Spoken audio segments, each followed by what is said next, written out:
Good afternoon. Good afternoon. तो last term पे हम लोगों ने chapter 2 which is vector calculus ये शुरू कर दिया था और इसमें हम लोगों ने डिफरेंट क्वांटिटीज, स्केलर क्वांटिटीज और वेक्टर क्वांटिटीज क्या होती है इनके बारे में डिस्कस कर लिया था। और वेक्टर क्वांटिटीज के बीच में जो मैथमेटिकल ऑपरेशंस परफॉर्म होते हैं, कौन कौन से मैथमेटिकल ऑपरेशन परफॉर्म होते हैं और कौन को कैसे हम परफॉर्म करेंगे, उनमें से एडिशन, सब्ट्रैक्शन, इन दो मैथमेटिकल ऑपरेशंस की हम लोगों ने बात कर ली थी। और उसी से रिलेटेड एक एग्जांपल जो है हम लोगों ने सॉल्व किया था। तो उसी के आगे बढ़ते हैं और आपकी स्क्रीन पर एक और एग्जांपल दिख रहा है, दैट इज एग्जांपल नंबर 1.2 और ये भी उसी से रिलेटेड है। तो बोल रहा है point P and Q are located at 0, 2, 4 and -3, 1, 5। Calculate the position of vector RP, या पोजीशन ऑफ वेक्टर RP की जगह इसको होना चाहिए था position vector of point P। तो कोई बात नहीं। B पार्ट जो है ये distance vector from P to Q। C part है फाइंड आउट करना है distance between P and Q। और इसका D पार्ट है, इसमें आपको परफॉर्म करना है a vector parallel to PQ with magnitude of 10। तो इतनी चीजें आपको फाइंड आउट करनी है।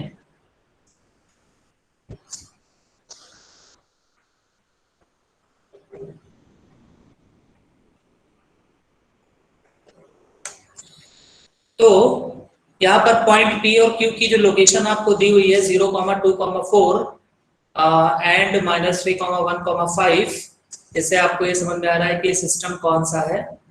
तो यहाँ पर कहीं भी डिग्री का साइन या रेडियन का जो सिंबल है ये नहीं दिख रहा है। इसका मतलब है कि तीन कोऑर्डिनेट्स में से कोई भी एंगल नहीं है, यानी तीनों लेंथ है और तीनों लेंथ है। इसका मतलब है कि जो पोजीशन P और Q की हमें दी गई है वो कार्टेशियन सिस्टम में दी हुई है। तो फिलहाल यहाँ पर लोकेशन आपको कार्टेशियन सिस्टम में दी हुई है। अब आपको फाइंड आउट करना है पोजीशन वेक्टर ऑफ RP। और पोजीशन वेक्टर ऑफ RP हमें मालूम है कि पोजीशन वेक्टर क्या होता है। पोजीशन वेक्टर भी एक डिस्टेंस वेक्टर ही है, लेकिन डिस्टेंस वेक्टर के से इसका जो अंतर है, जो डिफरेंस है डिस्टेंस वेक्टर से, वो ये है कि इसमें एक पॉइंट ओरिजिन होगा, यानी 0, 0, 0 होगा। तो यहाँ पर आपको P का लोकेशन देखना है 0, 2, 4 और इसी को IJ के साथ आपको लिख देना है। तो RP का वैल्यू मालूम पड़ जाएगा। तो RP हो जाएगा 0 I cap plus 2 J cap plus 4 K cap. जैसा कि आपको दिख रहा है 0 I कैप की जगह सॉरी AX है, तो 0 AX plus 2 AY plus 4 AZ। तो 0 से मल्टीप्लाई होगा AX, तो ये 0 हो जाएगा, जो बचेगा वो बचेगा 2AY प्लस 4AZ। तो ये आ जाएगा position vector of point P। फिर आपको नेक्स्ट पार्ट में निकालना है distance vector from P to Q। तो डिस्टेंस वेक्टर जब कभी भी हम निकालते हैं तो हम क्या करते हैं, यहाँ पर देखते हैं कि फाइनल पॉइंट कौन सा है और इनिशियल पॉइंट कौन सा है। तो हमें डिस्टेंस वेक्टर निकालना है P से Q, तो फाइनल पॉइंट हो जाएगा Q और इनिशियल पॉइंट हो जाएगा P। तो डिस्टेंस वेक्टर का फॉर्मूला हम लोग लिखेंगे position vector of final point minus position vector of initial point. जैसा कि आपकी स्क्रीन पे दिख रहा है r vector PQ is equal to r vector Q minus r vector P। और Q यहाँ पर हो गया आपका फाइनल पॉइंट और P हो गया आपका इनिशियल पॉइंट। तो RQ क्या है, RQ है पॉइंट Q का पोजीशन वेक्टर, RP है पॉइंट P का पोजीशन वेक्टर। तो पॉइंट Q का पोजीशन वेक्टर आपको मालूम है, तो यहाँ पर पोजीशन से डिफाइन कर दिया है, पोजीशन लिख दी है और उसी को सब्ट्रैक्ट कर दिया है। तो ऐसे भी आप कर सकते हैं, या फिर आप पहले RQ निकालिए, जैसे ऊपर RP निकाला है। तो अगर हम RQ निकालते तो ये हो जाता -3AX cap plus 1 AY cap plus 5 AJ cap minus, और फिर यहाँ लिखते हैं हम लोग 0 AX cap plus 2 AY cap plus 4 AZ का सब्ट्रैक्ट करके लिखते तो ये आ जाता -3AX cap minus 1 AY cap plus AZ cap. तो आप ऐसे भी कर सकते हैं, जैसा कि स्क्रीन में आपको दिख रहा है, कोऑर्डिनेट लिख के उसको सब्ट्रैक्ट कर दिया, तो यहाँ पर जो फाइनल वैल्यू आ जाएगी उसको आप दो तरीके से लिख सकते हैं। या तो आप खाली पैरेंथेसिस के अंदर पोजीशन लिख दीजिए, या फिर पूरा का पूरा वेक्टर एक्सपेंड करके लिख दीजिए, तो ये आ जाएगा -3ax - ay + az। अब आपको डिस्टेंस निकालनी है। डिस्टेंस निकालने का मतलब है जो डिस्टेंस वेक्टर है इसका मैग्नीट्यूड आपको निकालना है। तो डिस्टेंस वेक्टर है rpq और इसका मैग्नीट्यूड निकालेंगे तो हमें फार्मूला मालूम है under root ax² + ay² + az²। किसी भी वेक्टर a का अगर हमें मैग्नीट्यूड निकालना है तो वो हो जाएगा under root ax² + ay² + az²। तो यहाँ पर ax की वैल्यू है -3, ay की वैल्यू है -1 और az की वैल्यू है +1। तो -3 whole square plus -1 whole square plus +1 whole square, और ये आ जाएगा आपका √11। तो डिस्टेंस आ जाएगी आपकी √11, सॉल्व कर लेंगे आ जाएगा इट इज अप्रॉक्सीमेटली 3.317। तो आपको दोनों तरीके से यहाँ पर करके डायरेक्ट यहाँ पर दिखा दिया या फिर इस तरीके से करके दिखा दिया। अब जो फोर्थ पार्ट है, फोर्थ पार्ट में आपको क्या निकालना है, vector parallel to PQ with magnitude of 10। तो एक वेक्टर जिसका डायरेक्शन जो है वो बिल्कुल वही हो जो PQ वेक्टर का है, और उसकी जो लेंथ है या इसका मैग्नीट्यूड है वेक्टर का वो 10 होना चाहिए। तो आपको यहाँ पर वो वेक्टर की वैल्यू निकालनी है जिसके डायरेक्शन PQ के ही डायरेक्शन में हो और जिसकी जो मैग्नीट्यूड है वो 10 हो। तो पहला काम आप क्या करेंगे, PQ वेक्टर जो भी आपने पोजीशन वेक्टर निकाला है PQ का, इसकी आप डायरेक्शन निकाल लेंगे। और हमें मालूम है डायरेक्शन हम लोग निकालते हैं with the help of unit vector. तो यूनिट वेक्टर आप फाइंड आउट कर लेंगे।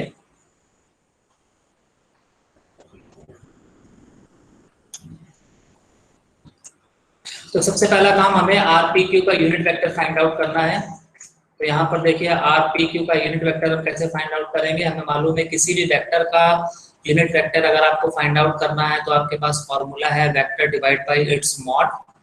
तो पहले हम वेक्टर में उसके मॉड का डिवीजन कर देंगे, वेक्टर है RPQ और इसके मॉड का अगर हम डिवीजन कर देंगे तो हमारे को मिल जाएगा डायरेक्शन या unit vector of that vector. तो वेक्टर है -3ax - ay + az और मैग्नीट्यूड 3.317 का डिवीजन कर देंगे तो हमें मिल जाएगा यूनिट वेक्टर। अब किसी भी वेक्टर में दो पार्ट होते हैं हमें मालूम है, तो दो पार्ट में से एक पार्ट होता है उसका मैग्नीट्यूड और दूसरा होता है डायरेक्शन। तो यहाँ पर जो पूछ रहा है कि फाइंड आउट द वेक्टर, तो हमने मान लिया assume that vector is a, और अगर वो वेक्टर a है तो वेक्टर की वैल्यू क्या होगी, उसके मैग्नीट्यूड और उसके डायरेक्शनल वेक्टर के मल्टीप्लाई के या प्रोडक्ट के बराबर। तो उसका मैग्नीट्यूड है 10 और उसका जो डायरेक्शनल वेक्टर है जिसको हम लोग बोल रहे हैं यूनिट वेक्टर, उसकी वैल्यू यानी -3ax - ay + az divide by 3.37 multiply करके लिख देंगे।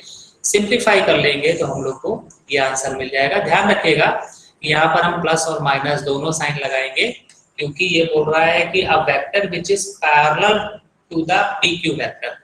तो PQ वेक्टर के पैरेलल हो तो P से Q की डायरेक्शन भी हो सकती है, Q से P की डायरेक्शन भी हो सकती है। तो इसके डायरेक्शन को उसने क्लियर नहीं किया है इसलिए प्लस माइनस दोनों यहाँ पर लगाना पड़ेगा। अगर आपको ये लिखा होता कि along with the direction of PQ, तो along with the direction का मतलब है PQ वेक्टर की डायरेक्शन में ही, तो फिर आपको यहाँ पर प्लस माइनस में से सिर्फ प्लस साइन कंसीडर करना होता। और अगर वो बोल देता कि opposite and parallel to the PQ तो फिर आपको माइनस साइन यहाँ पर लेना होता।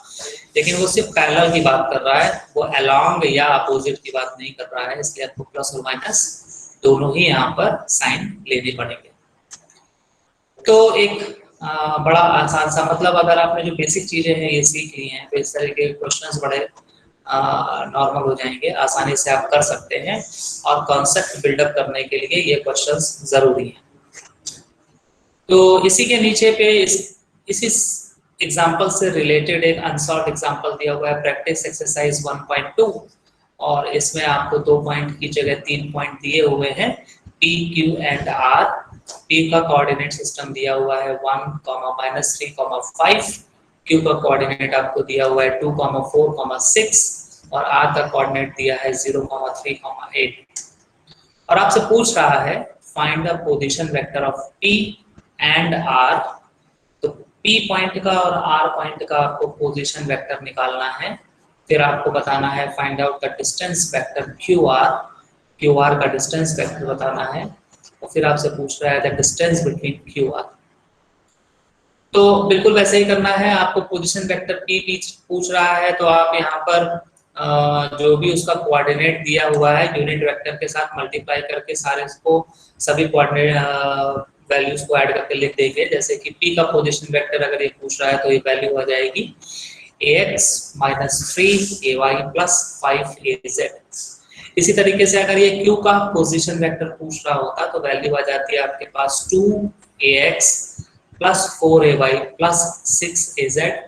और अगर आपसे R का यूनिट वेक्टर पूछ रहा है तो आप लिख देंगे 0ax plus 3ay plus 8az। ये तरीका हो जाएगा। सीधे आपको पॉइंट की पोजीशन को देखना है और करस्पॉन्डिंग पोजीशन को यूनिट वेक्टर के साथ मल्टीप्लाई करके सबको ऐड करके आपको लिख देना है। Then we will get the position vector P, Q and R। Next part में आपसे बोल रहा है डिस्टेंस वेक्टर निकालिए। जैसा कि क्वेश्चन में दिया हुआ है QR डिस्टेंस वेक्टर आपको निकालना है।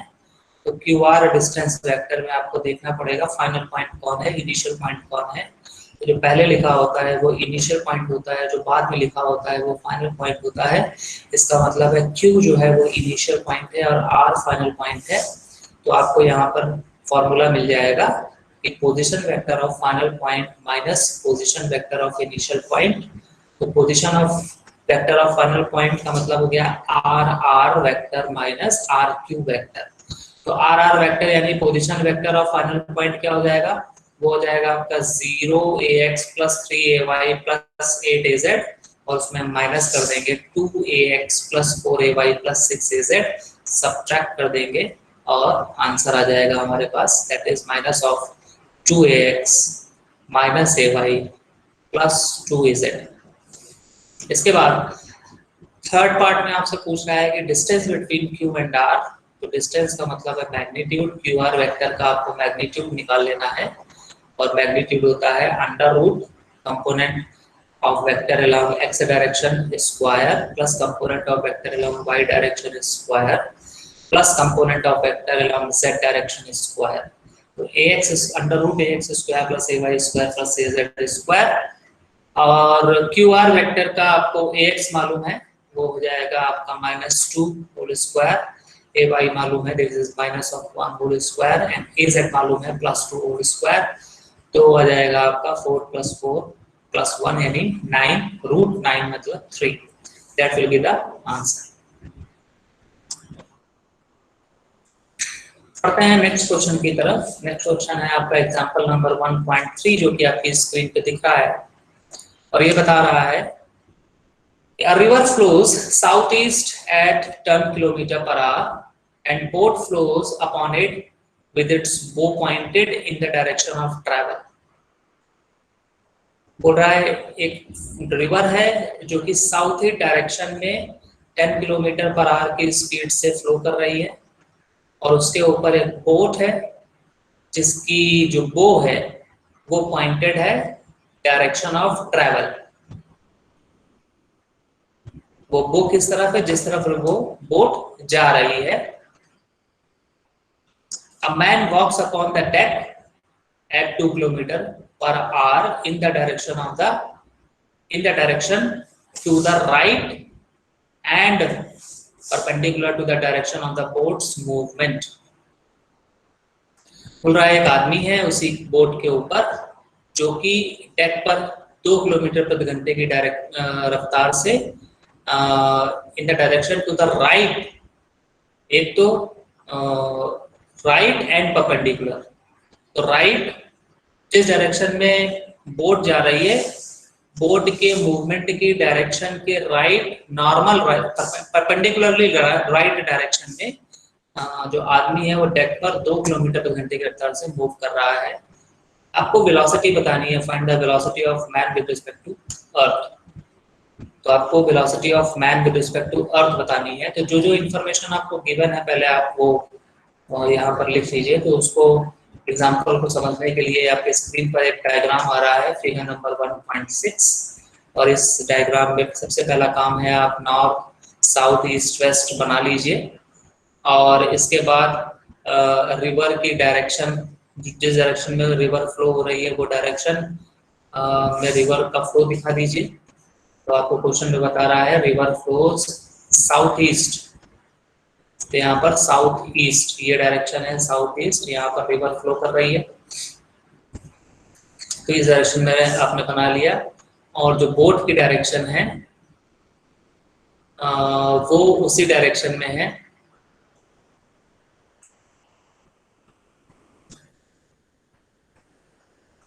में देखिएगा बोल रहा है वो pointed in the direction of travel, a man walk upon the deck, और आप जो भी यहाँ उस बोट के अंदर जो आदमी है वो डेक पर 2 किलोमीटर प्रति घंटे की रफ्तार से राइट डायरेक्शन में परपेंडिकुलर मूव कर रहा है बोट की डायरेक्शन के। यहाँ पर देखिए ये है बोट का डायरेक्शन, ये है बोट का मूवमेंट जो कि रिवर की डायरेक्शन में ही मूव कर रही है, नॉर्थ साउथ ईस्ट डायरेक्शन में। और इस बोट पर ही बोट की डायरेक्शन के राइट ऑफ परपेंडिकुलर, तो राइट ऑफ परपेंडिकुलर हो जाएगा आपका ये साइड, ये डायरेक्शन आपको बोली जाएगी साउथ वेस्ट डायरेक्शन। उसे कहने का मतलब है कि साउथ वेस्ट डायरेक्शन में आदमी मूव कर रहा है। तो यूएम है ये, this is the velocity vector of man, और यूबी को हम बोलेंगे वेलोसिटी वेक्टर ऑफ बोट। तो ये दोनों यहाँ पर मेंशन कर लें। अब यहाँ से आपको जो फाइनल आंसर आपको बताना है find the velocity of man with respect to the earth. तो वेलोसिटी बतानी है मैन की विद रिस्पेक्ट टू अर्थ।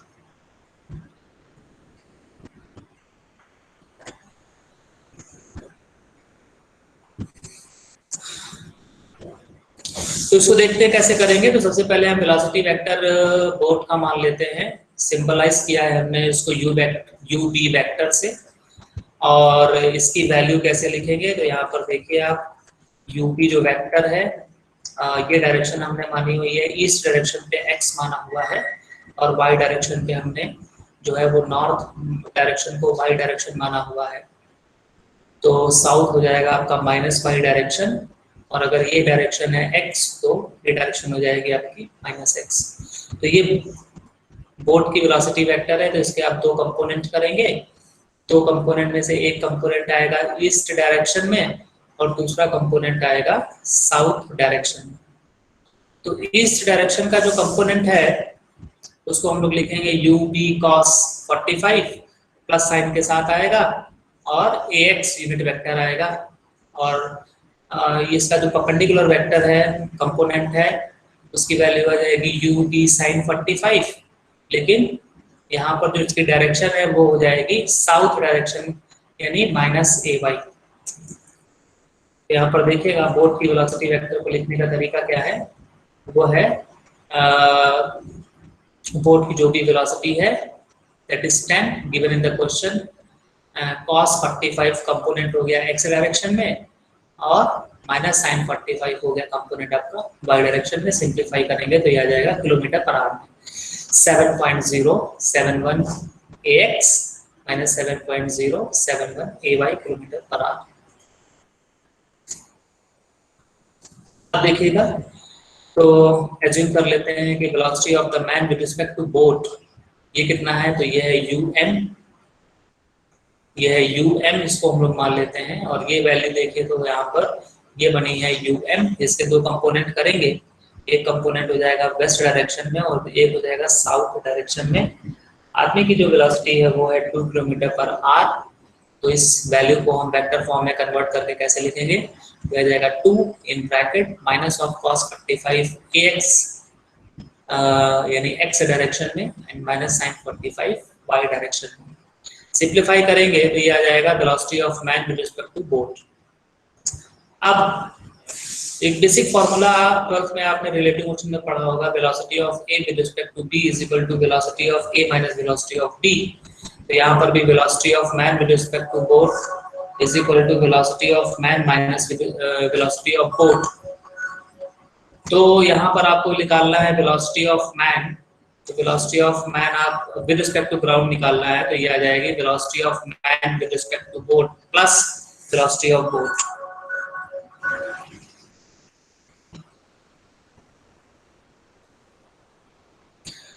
तो दोनों वैल्यूज आपने फाइंड आउट कर ली हैं ऊपर, ये आ जाएगी यहाँ पर यूएच जो है ध्यान रखिएगा ये है velocity of man with respect to boat, और इसमें अगर आप वेलोसिटी ऑफ बोट को ऐड कर देंगे तो you will get velocity of man with respect to ground.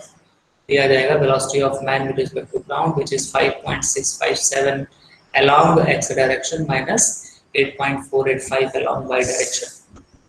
So this is the answer.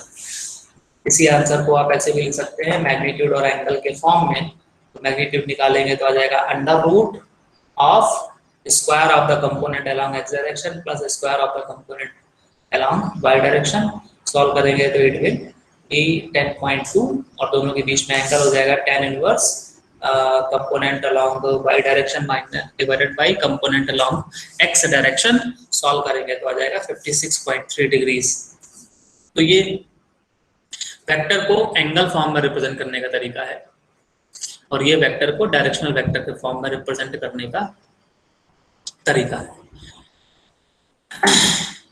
तो ये एक एग्जांपल था। इसी तरीके से जो भी एग्जांपल यहाँ पर अभी आप लोगों ने सीखा है बिल्कुल वैसा ही एक एग्जांपल प्रैक्टिस एक्सरसाइज 1.3 में गिवन है, और अंतर ये है कि यहाँ पर बोट की जगह एरोप्लेन की बात करी है। वो बोल रहा है an aeroplane has a ground speed 350 km/h in the direction due west.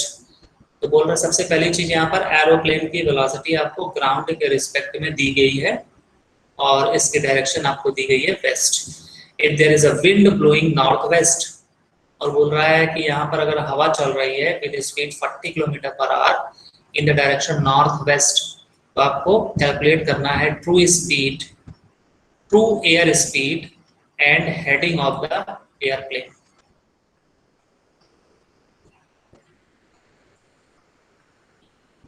तो इसका मतलब है यहाँ पर आपको जो विंड की वेलोसिटी दी हुई है 40 km/h, ये वेलोसिटी आपको एरोप्लेन के रिस्पेक्ट में ही दी हुई है, क्योंकि यहाँ पर आपसे पूछ रहा है calculate the true air speed. True air speed का मतलब है कि speed of air with respect to ground. Speed of air with respect to ground अगर आपको निकालना है तो आप यहाँ पर जैसे ऊपर दिया हुआ है speed of air with respect to aeroplane plus speed of aeroplane add करके लिख लेंगे।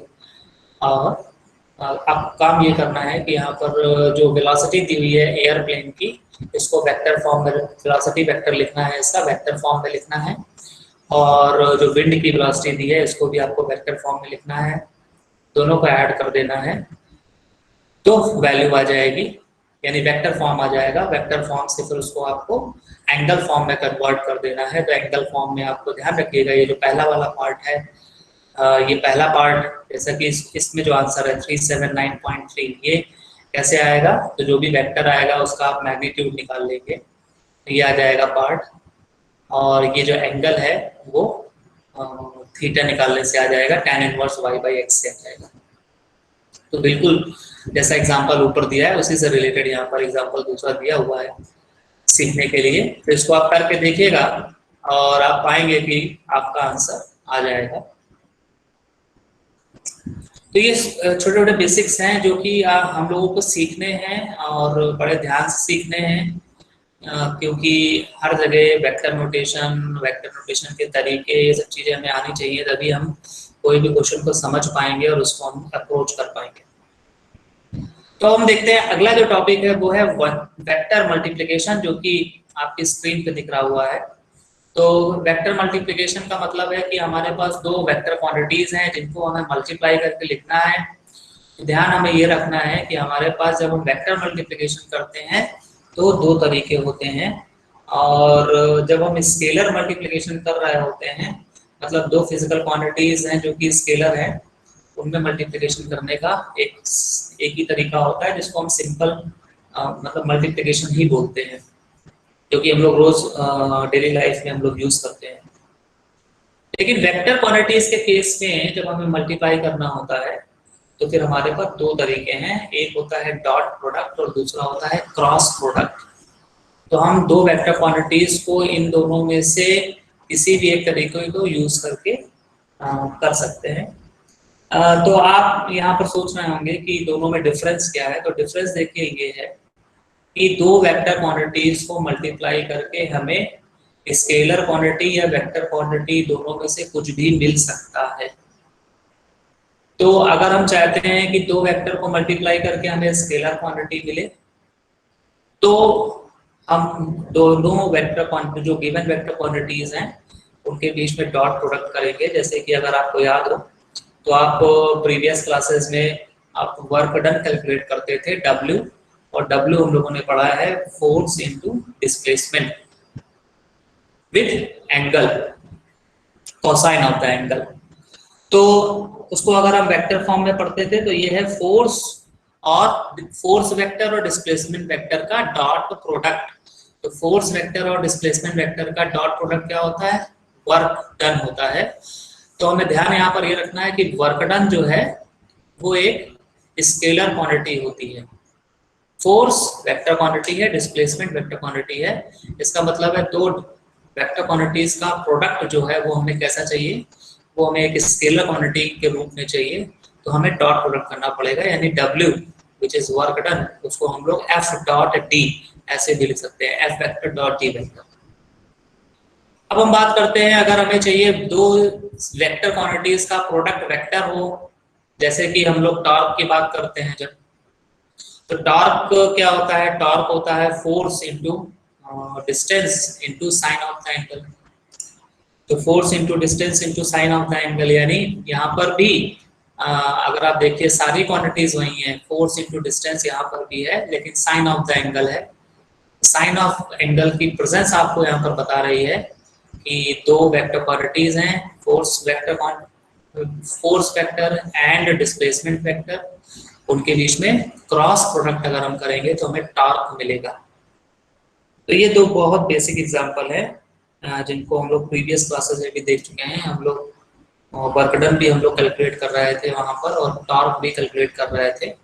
फॉर्मूला लगभग एक है अगर आपने ध्यान दिया हो, लेकिन जब हम वेक्टर फॉर्म की बात करते हैं तो वहां पर एक बेसिक चेंज है दोनों फॉर्मूले में। वर्क डन के केस में हम लोग दोनों फिजिकल क्वांटिटीज के बीच में जो कि वेक्टर क्वांटिटीज हैं उनके बीच में डॉट ऑपरेशन परफॉर्म करते हैं, और जब हम टॉर्क कैलकुलेट करते हैं तो दोनों फिजिकल क्वांटिटीज के बीच में हम क्रॉस वेक्टर ऑपरेशन परफॉर्म करते हैं।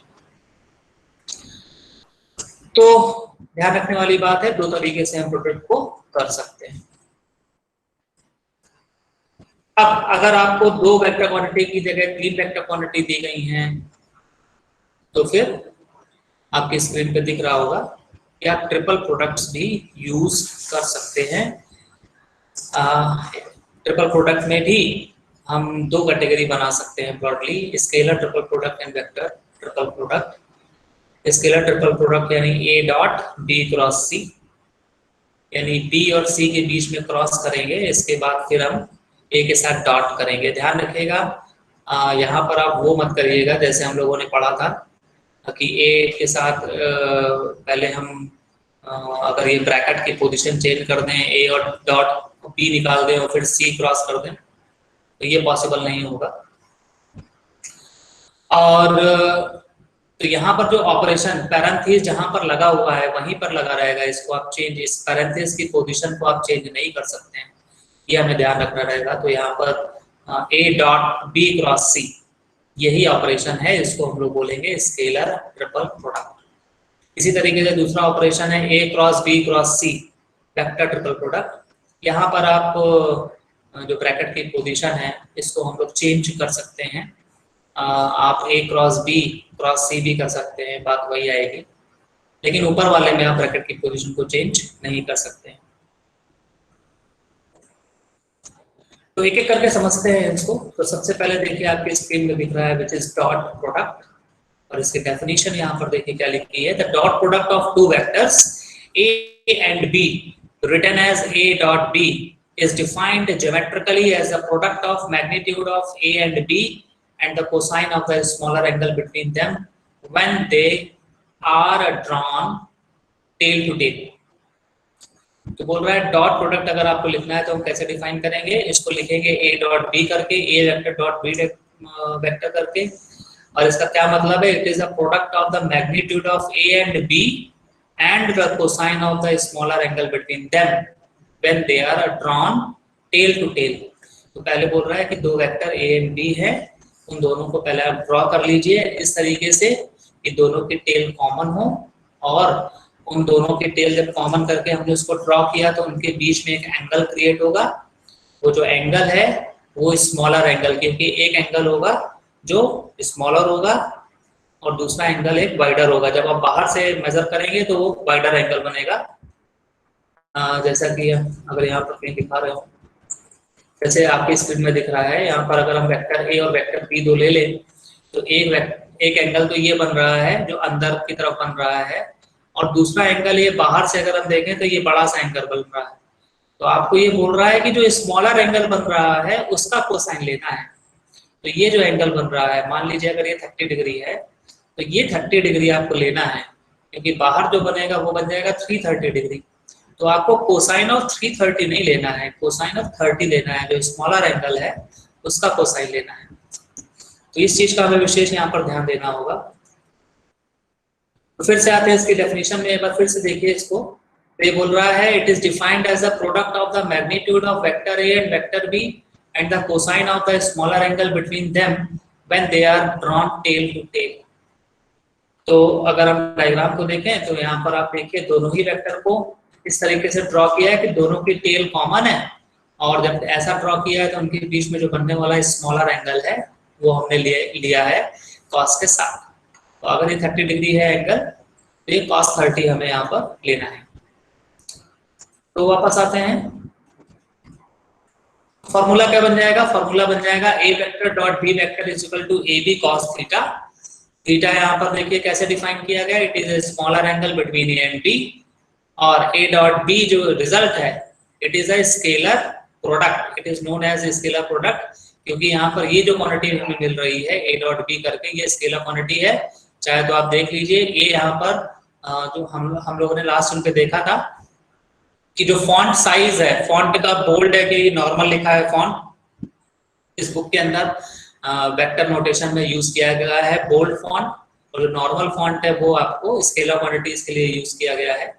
तो अगर आप राइट हैंड साइड पे देखिए तो ए का जो फॉन्ट है वो नॉर्मल है, यानी ये यहाँ पर स्केलर है, बी का फॉन्ट भी नॉर्मल है, ये भी स्केलर है, और cos थीटा ये स्केलर होता ही है। तो ए बी cos थीटा, जब हम तीन स्केलर क्वांटिटीज को मल्टीप्लाई करेंगे तो हमें स्केलर क्वांटिटी ही मिलेगी, और ये किसके इक्विवेलेंट है, दो वेक्टर क्वांटिटीज के डॉट के। तो इससे हमें क्या इंफॉर्मेशन मिलती है, तो इससे हमें इंफॉर्मेशन मिलती है whenever we multiply two vector quantities using the dot product then we will get a scalar quantity. इसीलिए इस डॉट प्रोडक्ट को हम लोग स्केलर प्रोडक्ट भी बोलते हैं। तो स्केलर प्रोडक्ट का मतलब है कि final quantity is scalar which is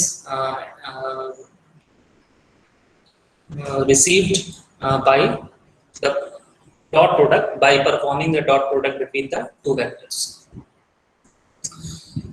तो अगर हम यहाँ पर वेक्टर नोट की वैल्यू पुट करें तो मान लेते हैं सबसे आसान कि हमारे को दो वेक्टर दिए गए हैं, दो वेक्टर जो है वो कार्टेशियन सिस्टम में ही दिए गए हैं। कार्टेशियन सिस्टम में किस तरीके से हम वेक्टर को रिप्रेजेंट करते हैं ये हम लोगों ने सीखा था। तो हम लोग रिप्रेजेंट करते हैं इसको इस तरीके से, एक ये तरीका है, दूसरा तरीका हम लोगों ने यूनिट वेक्टर वाला भी सीखा था। तो फिलहाल यहाँ पर हम लोग ये पैरेंथेसिस के अंदर उसके कंपोनेंट लिख देंगे, ऐसा तरीका यूज कर लेंगे। तो वेक्टर ए को डिफाइन कर रहे हैं ax, ay, z से, और वेक्टर बी को डिफाइन कर रहे हैं bx, by, bz से। अब दोनों का डॉट प्रोडक्ट हमें यहाँ पर निकालना है, तो आपको ध्यान देना है कि यहाँ पर जो x का कंपोनेंट है और b में जो x का कंपोनेंट है उसको मल्टीप्लाई करा, a वेक्टर का y कंपोनेंट और b वेक्टर का y कंपोनेंट मल्टीप्लाई किया, और a वेक्टर का z कंपोनेंट और b वेक्टर का z कंपोनेंट मल्टीप्लाई किया, और तीनों को ऐड करके लिख दिया। तो हमने क्या किया, यहाँ पर हमने जो करस्पॉन्डिंग या जो करस्पॉन्डिंग कंपोनेंट्स हैं यानी वेक्टर ए का एक कंपोनेंट लिया, एक्स डायरेक्शन मान लेते हैं, तो बी का भी हमने वही कंपोनेंट लिया एक्स डायरेक्शन वाला। अगर हम वेक्टर ए का वाई कंपोनेंट ले रहे हैं तो बी का भी हम वाई कंपोनेंट लेंगे। तो करस्पॉन्डिंग कंपोनेंट्स का प्रोडक्ट करके और सबको ऐड करके लिख देना है। ऐसा अगर हम कर देंगे तो we will get the dot product of two vector. तो इसको आप ऐसे भी बोल सकते हैं कि this is the formula of dot product in when we have given the vector in terms of components. और अगर हमें वेक्टर कंपोनेंट के फॉर्म में नहीं दिया है, हमें एंगल के इंफॉर्मेशन के साथ वेक्टर की वैल्यू जो है दी हुई है, तो we will use equation number 1.5।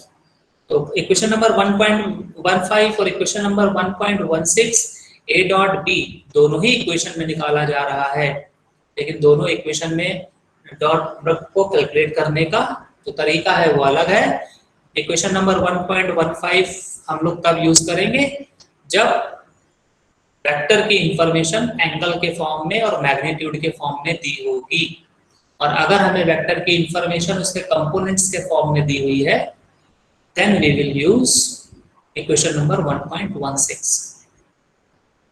हमें दोनों इक्वेशन याद रखनी है क्योंकि प्रॉब्लम में किसी भी तरीके से वेक्टर को रिप्रेजेंट करके पूछा जा सकता है। तो अब आते हैं इसके नीचे, देखिएगा यहाँ पर एक लाइन लिखी हुई है, this is two vectors A and B are set to be orthogonal with each other. Orthogonal vector का मतलब है the vector which are at 90 degree to each other. तो ऑर्थोगोनल वेक्टर है, इसका मतलब दो वेक्टर के बीच में जो एंगल है दैट इज 90 डिग्री। तो ए डॉट बी, तो अगर हम यहाँ पर लिखेंगे तो हम लोग यूज करेंगे, क्योंकि हमें एंगल की जानकारी दी हुई है, एंगल के टर्म में इंफॉर्मेशन मालूम है, दोनों वेक्टर के बीच का एंगल कितना है 90 डिग्री। तो we will use equation number 1.15। तो यहाँ पर अगर हम लिखेंगे cos ऑफ थीटा, थीटा की वैल्यू दी है 90, तो cos ऑफ 90 हो जाएगा, और cos 90 का वैल्यू 0 होता है। तो a और b की वैल्यू कुछ भी दी हुई हो, अगर थीटा 90 है then a dot b will be 0। तो हमें यहाँ पर इसको याद रखना है। आप कई सारे क्वेश्चंस मिलते हैं जहां पर आपको दो वेक्टर देके ये चेक करने के लिए बोला जाता है कि आप पता करिए कि both are perpendicular to each other और नॉट।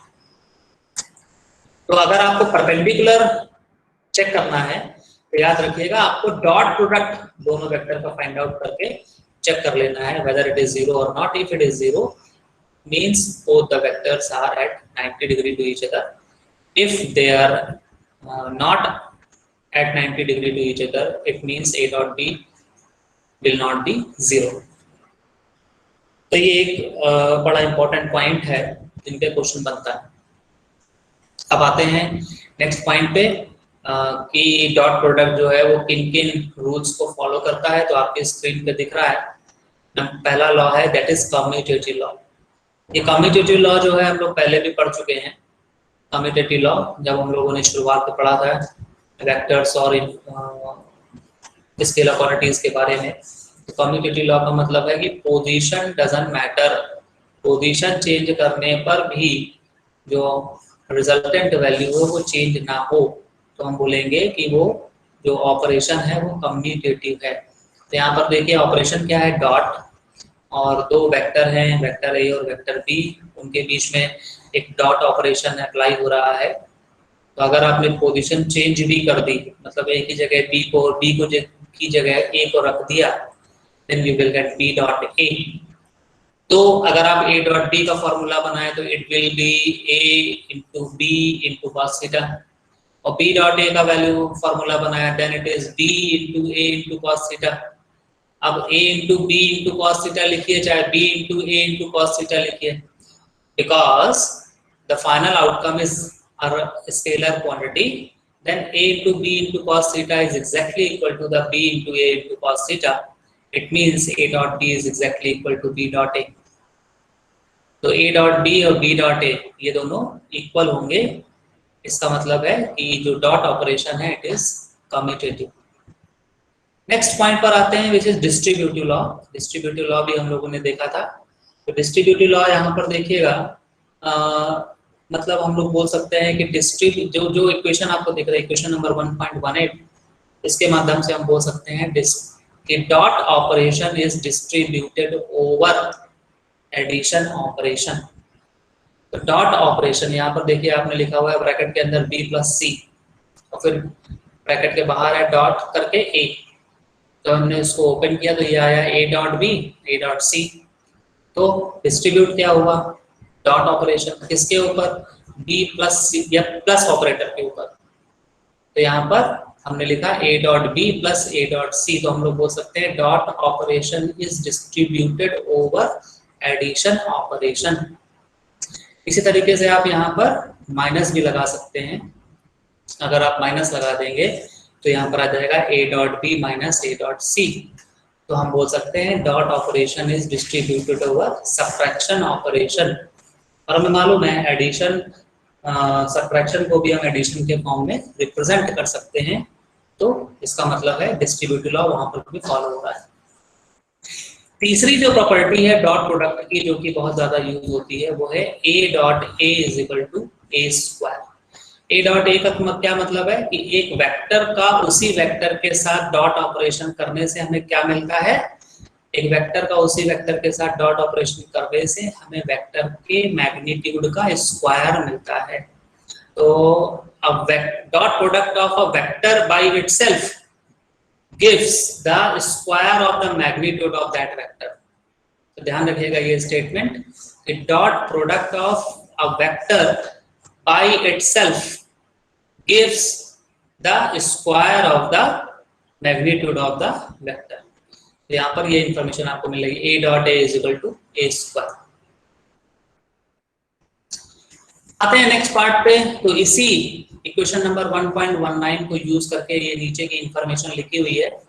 यहाँ पर आप ध्यान से देखिएगा जो नीचे वाली लाइन है 1.20b 1.20b को जरा ध्यान से देखिए। यहाँ पर लिखा है ax डॉट ax।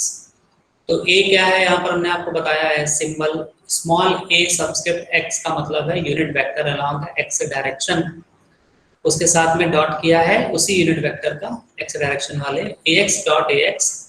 तो यहाँ पर दोनों वेक्टर सेम है और दोनों वेक्टर अगर सेम है तो हमें क्या मिलेगा, अगर हम डॉट कराएंगे तो सेम वेक्टर्स के बीच तो हमें मिलेगा उस वेक्टर के मैग्नीट्यूड का स्क्वायर। तो यहाँ पर वेक्टर क्या है यूनिट वेक्टर का मैग्नीट्यूड कितना होता है 1, उसका हमें मिलेगा स्क्वायर यानी 1 का स्क्वायर। और 1 का स्क्वायर भी क्या होगा 1। इसलिए आपको याद रखना है कि ax डॉट ax जो है वो कितना होगा 1।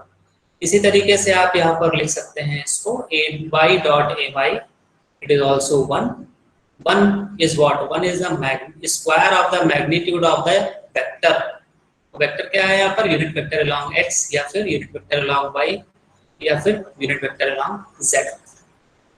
तो this is unit vector along z। तो ये दोनों के बीच में डॉट अगर परफॉर्म करेंगे we will get again it is 1। अब देखिएगा ऊपर वाली जो इक्वेशन है which is equation number 1.20a। तो यहाँ पर आप देखिएगा दो यूनिट वेक्टर तो हैं लेकिन वो दोनों यूनिट वेक्टर सेम नहीं है। एक यूनिट वेक्टर है x डायरेक्शन का और दूसरा यूनिट वेक्टर है y डायरेक्शन का। तो एक चीज तो ये क्लियर है कि दोनों यूनिट वेक्टर सेम नहीं है। तो इक्वेशन नंबर 1.19 का यूज हम यहाँ पर नहीं करेंगे। ये तभी यूज करेंगे equation number 1.19 whenever we have a vector and we have to perform the dot product by itself। तो ये तभी हम यूज करेंगे। लेकिन यहाँ पर एक चीज क्लियर है कि क्वेश्चन नंबर 1.19 यूज नहीं होगी। तो सवाल है कि इसका आंसर क्या होगा, तो इसका आंसर होगा 0। क्यों, कैसे आएगा, क्योंकि यहाँ पर आपने जो दो वेक्टर लिए हैं, एक वेक्टर है unit vector along X direction. Unit vector का मतलब हो गया है vector having a unit length along X direction, और दूसरा वेक्टर आपने लिया है vector having a unit length along Y direction. और दोनों वेक्टर के बीच में जो एंगल है, स्मॉलेस्ट एंगल या स्मॉलर एंगल, वो है 90 डिग्री। तो अगर हम डॉट प्रोडक्ट का फॉर्मूला देखें जो कि ऊपर बताया गया है आपको, a dot b is equal to A B cos theta, तो यहाँ पर जो थीटा है इट इज 90 और कॉस 90 हो जाएगा 0। तो आप चाहो तो इक्वेशन नंबर 1.15 से भी निकाल सकते हो, या फिर ये स्टेटमेंट पढ़ा था अभी हम लोगों ने। ये स्टेटमेंट क्या बता रहा था, two vectors a and b are set to be orthogonal with each other if a dot b equal to 0। तो अगर दो वेक्टर ऑर्थोगोनल है, यानी ऑर्थोगोनल का मतलब बताया था आपको, एक दूसरे के परपेंडिकुलर, यानी दोनों के बीच में जो एंगल बनना चाहिए वो 90 डिग्री है। अगर दो वेक्टर्स के बीच का एंगल 90 डिग्री है, then the dot product of these two vector is always 0। तो यहाँ पर देखिए क्वेश्चन नंबर 1.20 में आपको एक यूनिट वेक्टर दिया है x डायरेक्शन में और दूसरा यूनिट वेक्टर दिया है y डायरेक्शन में। दोनों का आपको डॉट प्रोडक्ट निकालना है और दोनों ऑर्थोगोनल है, इसलिए आएगा 0। इसी तरीके से आपको एक वेक्टर दिया है यहाँ पर y डायरेक्शन में और दूसरा दिया है z डायरेक्शन में और दोनों एक दूसरे के ऑर्थोगोनल है, डॉट प्रोडक्ट आएगा 0। इसी तरीके से एक वेक्टर आपको दिया है z डायरेक्शन में और एक वेक्टर दिया है x डायरेक्शन में और दोनों का आएगा यहाँ पर दोनों के बीच का जो एंगल है वो है 90 डिग्री, दोनों एक दूसरे को ऑर्थोगोनल है, तो डॉट प्रोडक्ट हो जाएगा 0। तो ये दो जो इक्वेशन है 1.20a और 1.20b, it is very very important.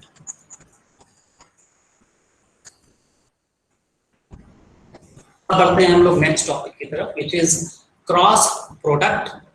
तो क्रॉस प्रोडक्ट यानी हम लोगों ने प्रोडक्ट के अंदर एक प्रोडक्ट पढ़ लिया डॉट प्रोडक्ट और दूसरा हम पढ़ रहे हैं क्रॉस प्रोडक्ट। तो डेफिनेशन आपको दिख रही है आपकी स्क्रीन पे, डेफिनेशन दी हुई है, the cross product of to vectors a and b written as vector a cross vector b is a vector quantity whose magnitude is the area of the parallelogram formed by vector a and vector b and is in the direction of advance of right-handed screw as a is turned into b।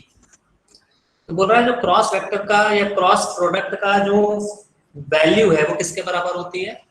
पहली बात तो cross product को represent कैसे करेंगे, cross लगा के दो vectors के बीच में, जैसे कि यहाँ पर दिख रहा है आपकी स्क्रीन पर, एक वेक्टर है a और एक वेक्टर है b, दोनों के बीच में हमने क्रॉस लगा दिया।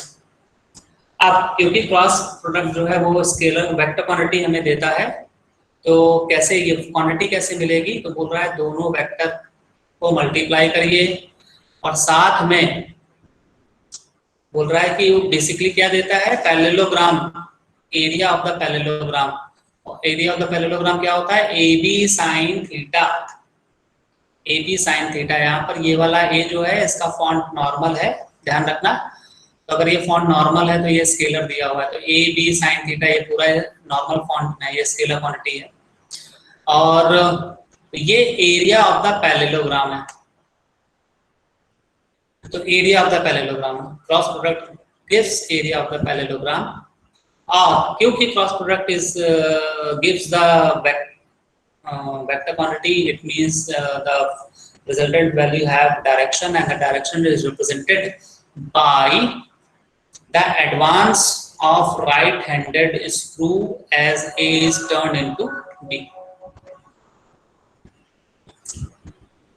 A is turned into B. तो आते हैं डायग्राम में, डायग्राम नंबर 1.7 को रेफरेंस ले रहे हैं। देखिए यहाँ पर दो वेक्टर दिए हुए हैं, vector a and vector b, और इसका पैरेललोग्राम बना दिया। तो a b sin थीटा, ये जो पैरेललोग्राम बना हुआ है इसका एरिया बताएगा। एरिया जो है उसमें डायरेक्शन होता है, वो डायरेक्शन कैसे आएगी, वो डायरेक्शन आएगी यहाँ पर राइट हैंड स्क्रू रूल लगाकर। तो a से b की तरफ आपने जो स्क्रू है उसको घुमाया तो डायरेक्शन आएगी परपेंडिकुलरली अपवर्ड। तो ये जो पैरेललोग्राम बन रहा है इसकी सरफेस के परपेंडिकुलर और upward, it is a cross b। अगर यहाँ पर b क्रॉस a लिखें तो b क्रॉस a में जब हम लिखेंगे तो फिर हमें अपोजिट डायरेक्शन में स्क्रू को घुमाना पड़ेगा, और जब हम अपोजिट डायरेक्शन में घुमाएंगे तो डायरेक्शन आ जाएगी अपोजिट यानी डाउनवर्ड। तो नॉर्मली होगी, अभी भी नॉर्मल आएगी, परपेंडिकुलर आएगी, लेकिन अब वो डाउनवर्ड हो जाएगी। तो डाउनवर्ड हो जाएगी किस केस में, when we perform b cross a। तो if we perform a cross b then the direction is perpendicularly upward, and if we perform b cross a then the direction is perpendicularly downward। तो वापस आते हैं, तो यहाँ पर जो value है वो हो जाएगी ए बी साइन थीटा, और डायरेक्शन को हम रिप्रेजेंट करेंगे ए एन से। तो ध्यान रखिएगा यहाँ पर जो एन है ये बता रहा है कि नॉर्मल है, डायरेक्शन क्या है, normal, unit vector normal to the plane. Define भी किया है, देखिए यहाँ पर, where an is a unit vector normal to the plane containing a vector and b vector. ठीक है, तो ये an जो है वो a क्रॉस b का डायरेक्शन बताएगा और ab साइन थीटा ये a क्रॉस b का मैग्नीट्यूड बताएगा। तो ध्यान रखिएगा यहाँ पर a क्रॉस b में दो पार्ट है, ये वाला जो पार्ट है ab साइन थीटा ये मैग्नीट्यूड वाला पार्ट है और an ये आपका ये डायरेक्शन वाला पार्ट है। तो an को कैसे डिफाइन कर रहे हैं, an is a unit vector normal to the plane containing a vector a and vector b। The direction of an is taken as the direction of the right thumb when the fingers of the right hand rotate from a to b as shown in figure 1.8a. Alternatively, the direction an is taken as that of the advance of this. तो एक बार figure number 1.8b a को देख लेते हैं। तो ये देखिए यहाँ पर आपको बिल्कुल क्लियर समझ में आ रहा है कि किस तरीके से हम डायरेक्शन निकालेंगे। तो पहला वाला जो रूल है ये है राइट हैंड थंब रूल। तो राइट हैंड थंब रूल क्या बता रहा है आपको, आप अपनी सारी फिंगर्स, अगर आपको a क्रॉस b का डायरेक्शन निकालना है तो आप क्या करिए, अपने राइट हैंड की सारी फिंगर्स को वेक्टर a की तरफ फैला दीजिए और जो हथेली है वो किस तरफ रहेगी, हथेली उस तरफ रहेगी जिस तरफ वेक्टर b होगा। तो जैसा कि डायग्राम में अगर आपको दिख रहा है तो वेक्टर b ऊपर की तरफ है तो हथेली उसी तरफ होगी और फिर आप अपनी फिंगर्स को फोल्ड करिए, जो थंब की डायरेक्शन है वो a क्रॉस b होगा।